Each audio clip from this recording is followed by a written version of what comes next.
ये वीडियो है क्लास 6 के लिए, चैप्टर नंबर 6 रूरल एडमिनिस्ट्रेशन। तो चैप्टर में यहाँ पे इन्होंने बताया है कि हमारी जो इंडिया कंट्री है उसमें 6 लाख विलेजेस हैं और सभी के पानी की ध्यान रखना, इलेक्ट्रिसिटी और रोड कनेक्शन का ध्यान रखना कोई स्मॉल टास्क नहीं है। और इसके साथ साथ एडिशनल वर्क भी हमें करना होता है, जैसे लैंड्स का रिकॉर्ड रखना, उन्हें मेंटेन करके रखना, लोगों के बीच जो लड़ाइयाँ हैं उनको दूर करना, ये सब भी जो है काम होता है।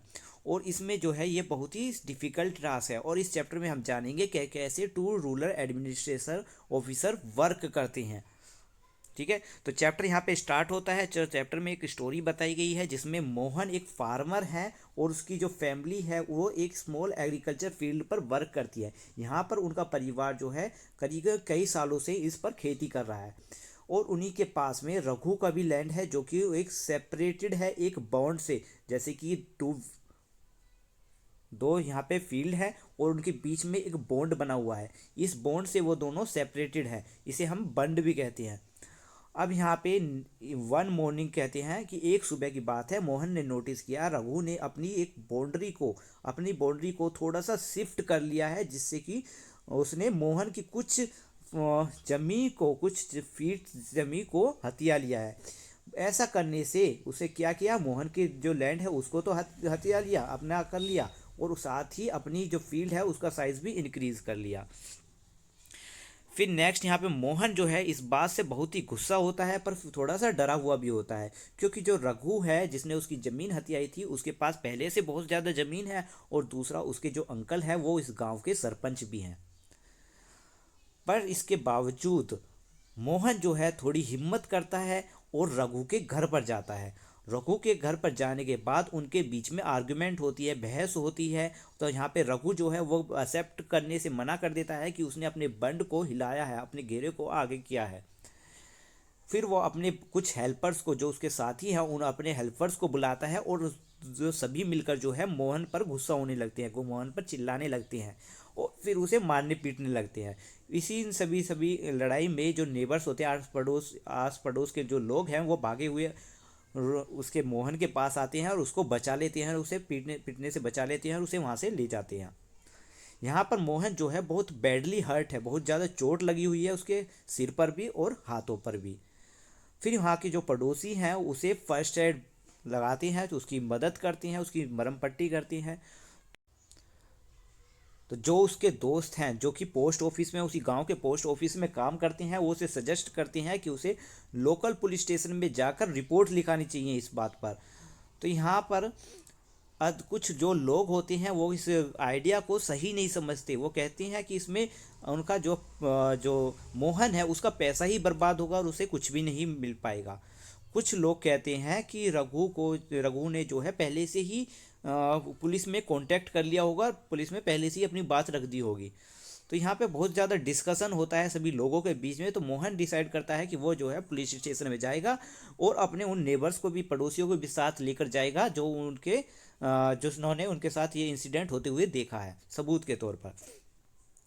फिर आता है यहाँ पे चैप्टर में area of police station. Area of police station में यहाँ पे बताया है कि जब वो पुलिस स्टेशन जा रहा होता है तो एक नेबर जो है, एक पड़ोसी, उससे कहता है कि क्यों अपना पैसा, जब तुम अपना पैसा लगा ही रहे हो तो तुम अपने पैसे को मेन पुलिस स्टेशन पे ही क्यों नहीं लगाओ जो कि टाउन का है, तो आप विलेज के पुलिस स्टेशन पे क्यों जा रहे हो। तो यहाँ पर जो मोहन है वो जवाब देता है कि ये बात पैसे की नहीं है, मैं अपना केस रजिस्ट्रेशन जो है वो विलेज के पुलिस स्टेशन में ही करवाऊंगा, क्योंकि विलेज के पुलिस स्टेशन में ही हमारा एरिया आता है। ये एक्सप्लेन करता है मोहन। क्योंकि यहाँ पे एक पैराग्राफ में इसके बारे में भी बताया हुआ है कि हर एक पुलिस स्टेशन के पास कुछ एरिया होता है जहाँ पर उसका कंट्रोल रहता है। तो उसका मोहन का जो विलेज है उसका भी एक पुलिस स्टेशन है जिसमें मोहन का विलेज का एरिया आ रहा है। All the person in that area can report case in form the police station about injury, accident, fight, etc. मतलब सभी लोग, उस एरिया के सभी लोग उस पुलिस स्टेशन में जाकर अपना केस दर्ज करा सकते हैं कि उन्हें चोट लगी है, किसी वजह से एक्सीडेंट हुआ है, कोई फाइट हुई है, ये सब चीज़ें उस पुलिस स्टेशन में जाके बता सकते हैं। और ये पुलिस स्टेशन की रिस्पॉन्सिबिलिटी होती है कि वो अपने एरिया में इन्वेस्टिगेशन करे, एक्शन ले और प्रॉब्लम को सॉर्ट आउट करे। फिर है यहाँ पे the work at the police station. अब जब मोहन पुलिस स्टेशन में पहुंचा तो मोहन ने अपनी सारी बात एसएचओ को बताई। तो एसएचओ ने ये बात सुनी और उसने कंप्लेन जो है यहाँ पे जो कहा है कंप्लेन को लिखने से मना कर दिया, क्योंकि जो एसएचओ था वो रूडली बात कर रहा था और कह रहा था कि मैं ऐसे काम में अपना टाइम वेस्ट क्यों करूँ, ये छोटी छोटी कंप्लेन मैं नहीं लिखने वाला।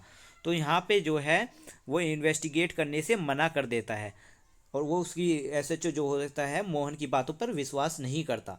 तो मोहन जो है थोड़ा सा हैरान रह जाता है, वो सोचता है कि वो क्या करे। तो वो जाता है अपने पड़ोसियों के पास, ठीक है, पड़ोसियों के पास जाता है, नेबर्स के पास जाता है, फिर नेबर्स को लेकर आता है ऑफिस में। जब यहाँ पे नेबर्स भी उसके साथ आते हैं और मोहन की सारी पीटने की बात, लड़ाई की बात बताते हैं, तो यहाँ पर और वो किस तरीके से मोहन को पीटा गया और कैसे उन्होंने पड़ोसियों ने उन्हें बचाया, ये सब चीज़ बात जो है वो बताते हैं किसको, पुलिस पुलिस को। तो यहाँ पे जो है वो पुलिस फिर जो है उस इंसिडेंट को रजिस्टर कर लेता है।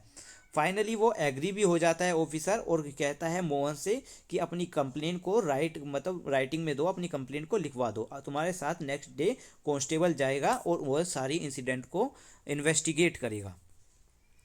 फिर है यहाँ पे maintenance of land record. Maintenance of land record में यहाँ पे बताया है कि आपने देखा ही था कि रघु और मोहन के बीच में जो है बहस हो रही थी कि बाउंड्री को लेकर, कि किसने बाउंड्री को शिफ्ट किया है। अब इस बहस को कैसे सॉर्ट आउट किया जाए, कैसे ही पीसफुली मैनर से इस लड़ाई को ख़त्म किया जाए, तो इसके रिकॉर्ड किसके पास होंगे ये हम इस नेक्स्ट पैराग्राफ में अब जानेंगे कि कौन इस सब के रिकॉर्ड रखता है। तो यहाँ पे नेक्स्ट पैराग्राफ में बताया है measuring land and keeping land record. Land को मेज़र करना और लैंड के बारे में जानकारी रखना, ये सब मेन काम है पटवारी का। पटवारी को डिफरेंट स्टेट्स में डिफरेंट डिफरेंट नाम दिया गया है। जैसे किसी स्टेट में लेखपाल नाम दिया गया है, किसी में कनूगो नाम दिया है, किसी में कर्मचारी, किसी में विलेज ऑफिसर नाम दिया जाता है।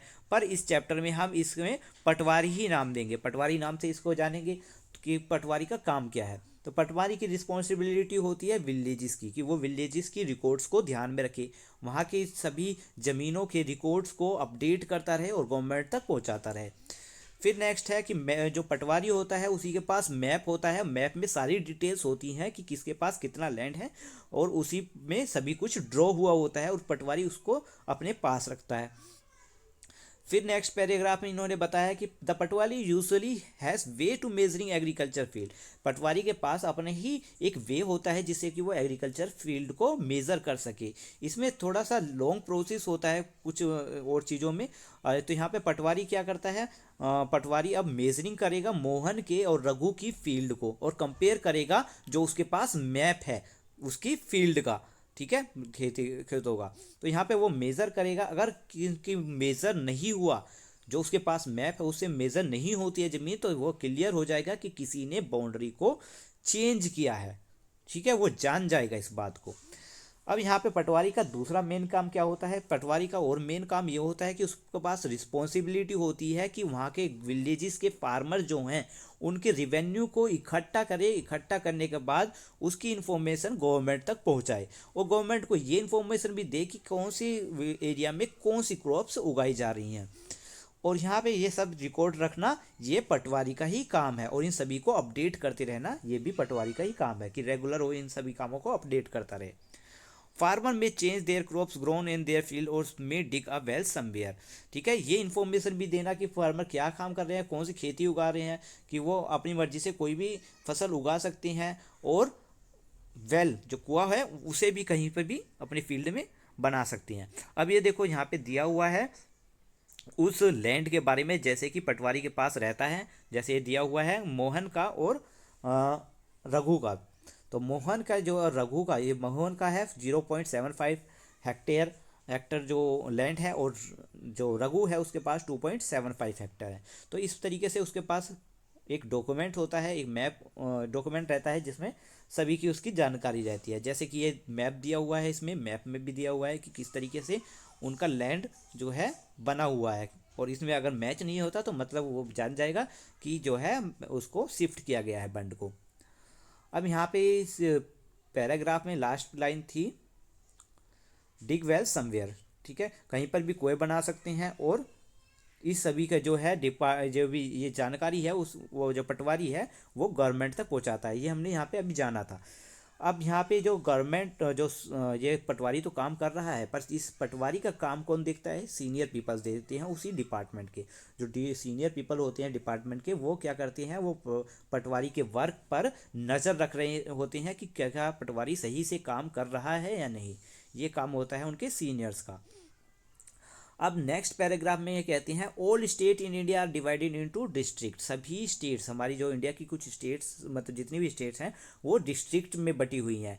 और यहाँ पे कहते हैं for managing matters related to land this district are further sub divided. अब कुछ मैटर्स, कुछ भी कोई प्रॉब्लम हो, इनको मैनेज करना लैंड्स को, तो इनको भी डिस्ट्रिक्ट्स को भी डिवाइड किया गया है, फर्दर डिवाइड किया गया है। और इनको डिवाइड किया गया है डिफरेंट डिफरेंट नेम से, जैसे कि तहसील और तुलाका। ठीक है, इन सभी नामों से इनको भी सब डिवाइडेड किया गया है। At the head is the district collector and under her the revenue officer also known as tehsildar. अब यहाँ पे इन्होंने कहा है कि एट द हेड, अब यहाँ पे जो हेड है इनके वो है डिस्ट्रिक्ट कलेक्टर। इन्हीं के नज़रों में, इन्हीं के अंडर में रेवेन्यू को जो रेवेन्यू ऑफिसर होते हैं वो काम करते हैं, जिन्हें हम कहते हैं तहसीलदार। ठीक है, अब यहाँ पे इसके बाद हम जानेंगे इसके बारे में। तो तहसीलदार का यही काम है कि लोगों की जो लड़ाई झगड़े हैं उनको सॉर्ट आउट करना, और ये भी देखना कि पटवारी जो है वो रिकॉर्ड को सही से मैनेज कर रहा है या नहीं, लोगों से रिवेन्यू इकट्ठा सही से कर रहा है या नहीं।